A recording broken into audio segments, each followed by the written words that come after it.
Tech by Tips.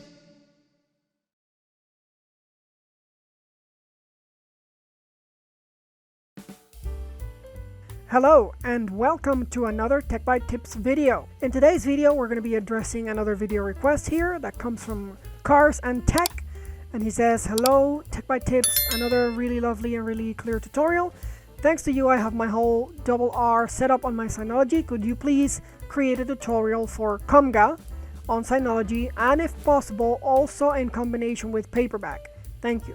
Alright, so what is Komga and what is Paperback? Komga is basically a reader that you can use to read your comics, your magazines, your books, your mangas, anything like that.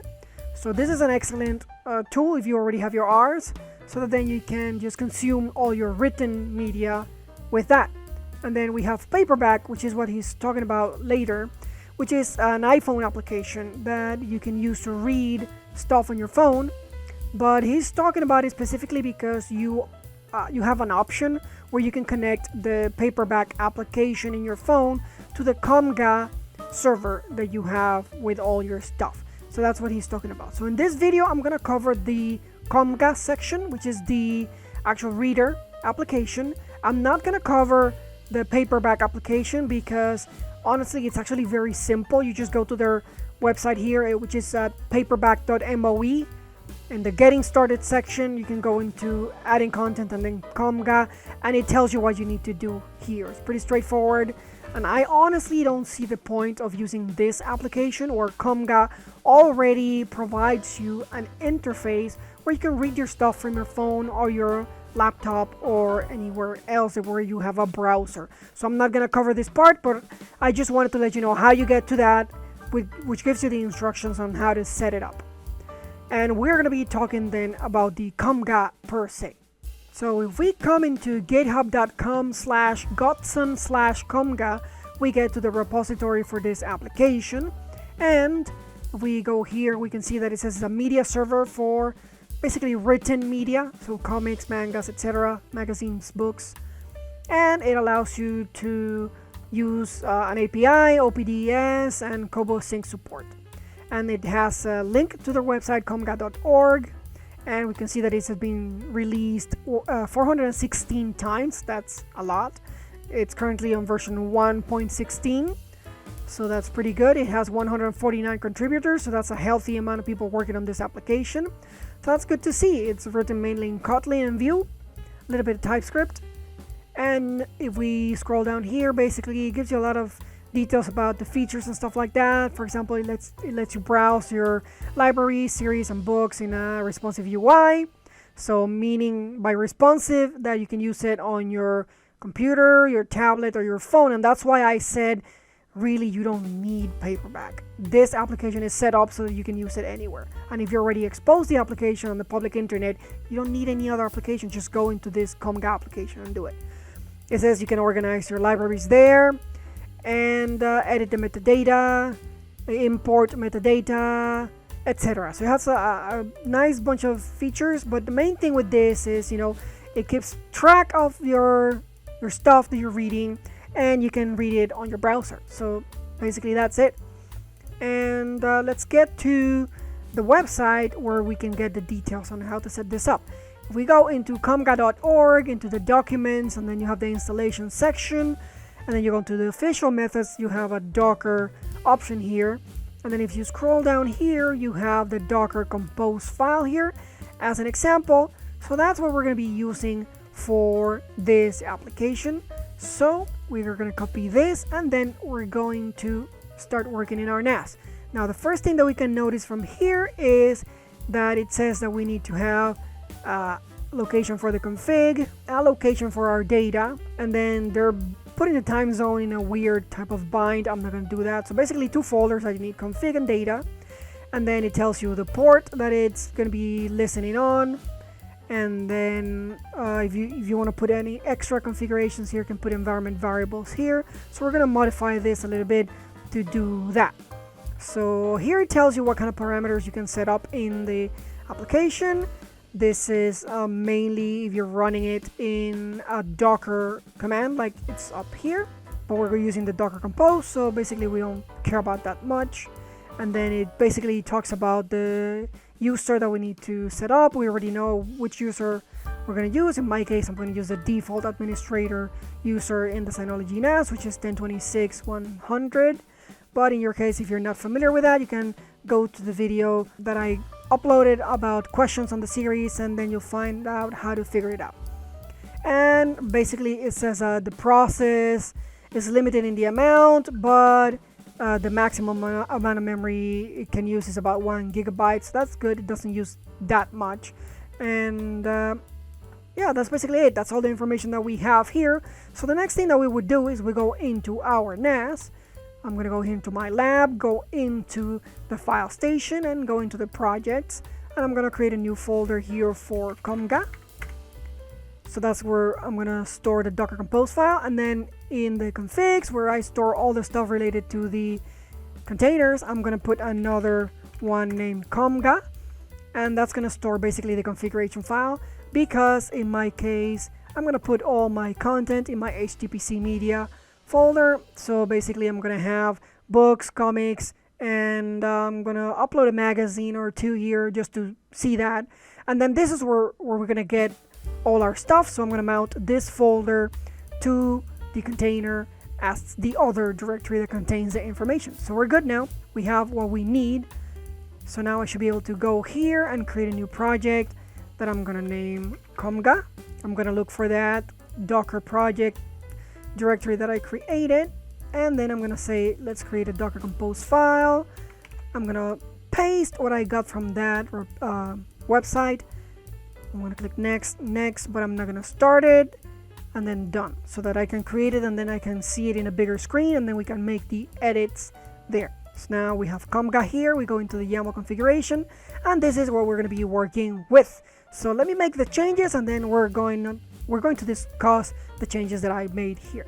Alright, so this is all the changes that we're going to make to this Docker Compose file. It says the version that we're going to be using. I'm going to leave it at 3.3, and here we're defining the services. So there's one service that is named Komga, and we're going to be using the Godson/Komga image. That'll be the latest, and that's from Docker Hub. And then we're going to name this container Komga. And then we're going to mount those two folders that I said that we were going to mount. So we're mounting the Komga folder here for the configuration. And then we're also mounting the HTPC media. Actually, the HTPC in my case completely. So it's going to be mounted into the /HTPC inside the container. So that's all the two things that we need to put in there. And then in this case, I'm going to use port 8072 to expose it in the NAS, but the container listens on 25600. And again, the environment variables that we need, which is my time zone, in my case, America, New York, and the user ID and group ID for that user that has authorization to write to those folders, which is a default admin user that you create on your NAS. And then we're going to tell it to restart it unless we manually stop this container. So that's all that we need here. And now we can just save this and build it. And when it's building, it's going to pull the image. I already pulled it, so that's why you don't see that here. And once we create a container, you have to give it time because it has to create a SQLite database, and it performs some setting up in that database. So that might take a minute or two. And then once that is done, then you should get an exit code 0. And when that happens, you're ready to go and check out the logs of the container. And then once you see that everything is okay, you can go into the NAS on that port that we have specified to see the user interface. So let's wait for this to start, and then we'll be back. Alright, I got the exit code 0 and the notification that it was built successfully. So I can close here, go into the containers, and check the logs. In this case, it's just starting, so you have to give it time. And you see that it's going to do some things. In my case, I already had run it before, so I have the file structure that I need in the Komga directory. So I have the database and all that. But in your case, if you don't have it, it's going to take a little bit of time. So just be patient. Keep refreshing this until you see that everything is good. You see that it's checking the schemas in the database. And in my case, it's up to date, so there's no need to migrate. But in your case, you would have seen something about migrating stuff. And then once you see that there's no updates here, that's when you would see that you can log into the application. So in my case, it says, adding a welcome page, and not a lot of updates right now. Alright, so let's go into the IP of the NAS, and then I said port 8072. So let's go into that port, and then we get this interface here for the Komga application. But in this case, I'm gonna have to create a user because it sees that I do not have a user created for my application yet. So we get a message here saying, you need to create a user for this. So I'm gonna put, for the sake of the video, something simple. So it's gonna be me@me.me, and then Komga, Komga as a password, and then we're gonna click on the language that we want to use and the theme that we want to use. I'm going to leave it as default, and then I'm going to create the user account. And once I do that, it should go ahead and set itself up, and then we go into the user interface of the application, and here we go. It says we're in Komga, but we don't have any libraries yet, so we have this beautiful button here that says add a library. So we're going to do that, and then I'm going to put here books, and then I'm going to look in my container for the HTPC media books folder, and I have a couple of books from Timothy Zahn, which is one of the great authors that I like. And so I'm going to just select the root where it says books, and any book or any folder with books that I put here is going to be then consumed by the application, so I choose that. And then I have the option here for the scanner, so you have some options: scan on startup of the application, and how often you want to scan. So let's say, for the sake of the video, I'm going to make it hourly, but it could be daily, for example. If you don't change your content often, it could be like once a month, weekly. So up to you what you want to use here. And then here we have other options. It says it's going to scan for comic book archives. That would be like CBR, CBZ file, PDFs, and EPUBs. So this means that in order for you to read the books here, your books would have to be in EPUB format. And what else in the options we have? Compute hashes and all that, repair incorrect extensions, automatically convert to CBZ. So if you have CBRs, you can have this application do the conversion to a CBZ, but I'm not going to do that. And then metadata, you have options here regarding the metadata, so that's going to be fine. This is for the books. I'm going to say next,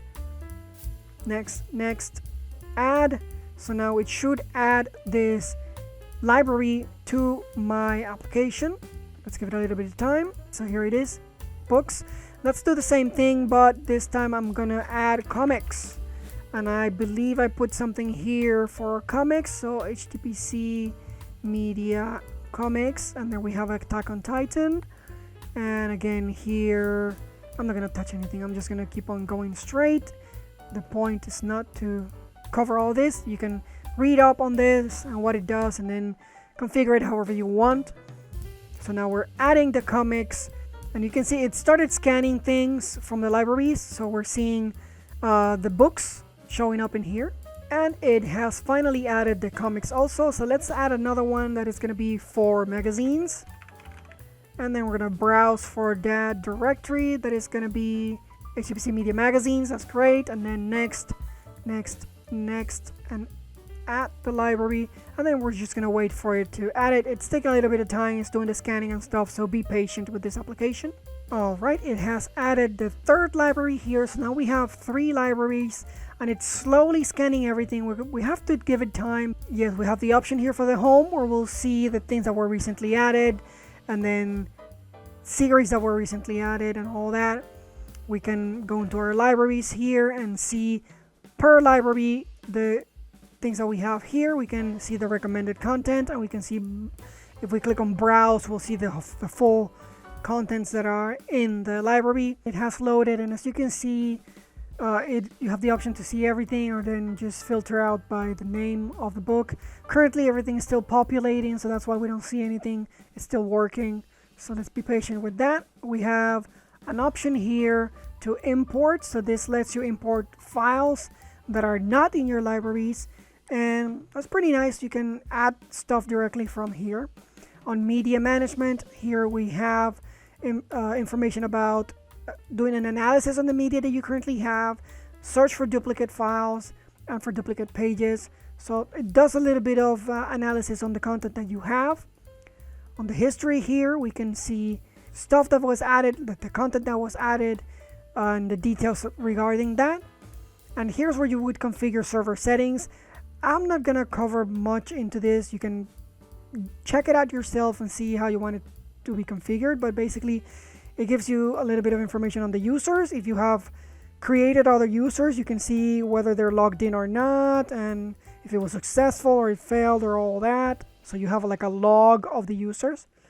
Here's the server configurations, so you can change settings here. And here you can get metrics about the server and the content.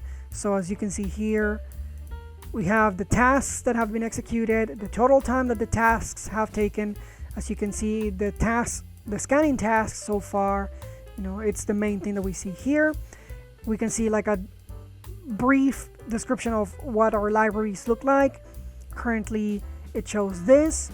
And then here you can see a pie chart about your library and how it's using the disk. So you can see comics, I'm using 369 megabytes, and on books 7.25 megabytes.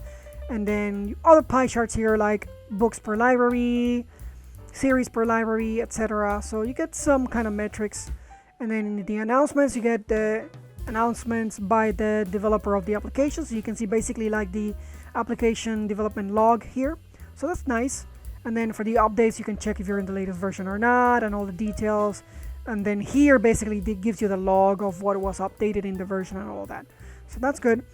And then on account settings, this is where you have your account, and then you can change the password, you can generate API keys and all of that. This is where you would do that. And then you just log out. That's all the options that we have. Let's give it time to populate and scan all the libraries, and then we will come back so we can see it in action. Alright, it is still scanning things, and as we can see here, it says that the contents are going to be analyzed later, and it's retrieving information like the metadata. We can see finally in this case the covers of the books and the stuff, so that's great. And as I can see here, we have here a magazine that is in my magazines library. We have the comic that is in the comics here, and all of these three are books that are in the books library. So now that we have this, we can kind of see how it works. Let's say, for example, first thing I want to do is I want to get to the book by Timothy Zahn, this one, Fool's Bargain. So if I click on that, then it'll load the book. When we click on the book, then we can see the details that get populated here. It tells us that the book has 479 pages left because I clicked on it to read it. And so it keeps track of where you are reading. And then if you click here on read more, you can see basically the summary of what the book is about. It gives you the title of the book, to what series it belongs and all that. And you have the option here to either read the book on your browser, and you can read it even in an incognito window if you want, or download it if you want. And then you see the details here. It tells us that the writer is Timothy Zahn. We can click there and it'll give us details about the author. And it tells us what's the size of this book, in which format it is, the ISBN, and where we have that file. So that's amazing. It gives us a lot of good information here, straight up. And if you want to read the book, you can just click here on the thumbnail where you get the little book, or you can click here where it says read. And when you click there, it's going to load the page where it will actually load the book, and then you can start reading it. Let's give it a little bit of time because the application is still a little slow with the scan. And here we go. It has loaded. We can see the cover here. If we do a quick click here, we see that we have options here to move to the pages on the bottom. And we also have here an option to go back to where we were, or we can click here to see the details of the book, like the chapters and all the pointers to move you to different places. If we click here, we can make it look a little bit different.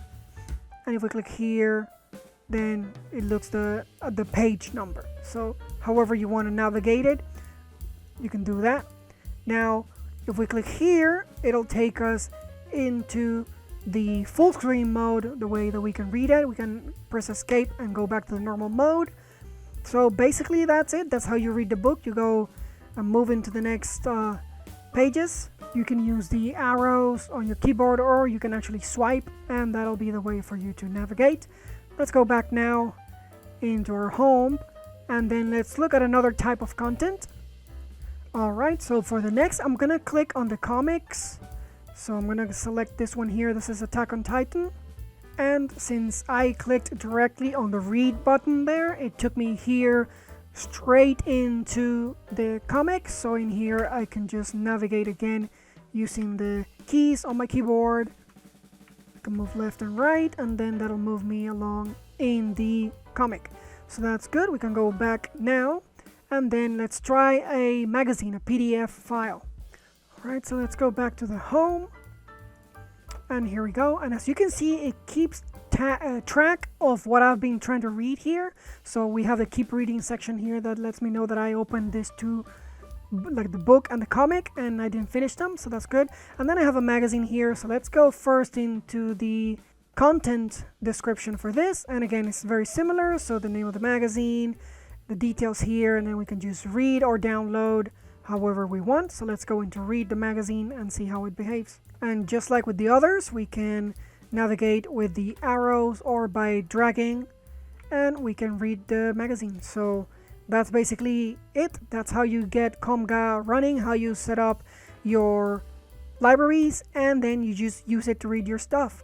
You can, like I said, connect Paperback, like it was mentioned by the requester, but I honestly don't see the point when you can actually do this directly with a browser that is accessible to you on your tablet or your phone or anything like that. So that's gonna be it for this one. It's a very good application. I highly recommend it. I'm actually gonna switch to this one for reading instead of using Calibre Web, because I can read everything in here. So that's gonna be good for me too. So I hope you like it. If you liked it, hit the like button. Subscribe to the channel if you have not done so. Share the videos with people that you think might find them useful. And remember, I make all of these videos because I get requests from you in the comment section. So feel free to write in the comment section of things that you would like to see featured in the channel. And thank you very much for the donations. I am not monetizing the channel, so you should not have received any ad on my video. And I really only rely on your support through donations. And you can donate using the link in the description below, because I'm not making money off these videos in YouTube. So I'll really appreciate it if you do support me. I want to thank a person that donated, and that is Ali Al-Suwaidi. Thank you very, very much for the donation. I did get your email with a request for content, so I'll be working on that in the future. And yeah, that's gonna be it for this one. I'll see you in the next one.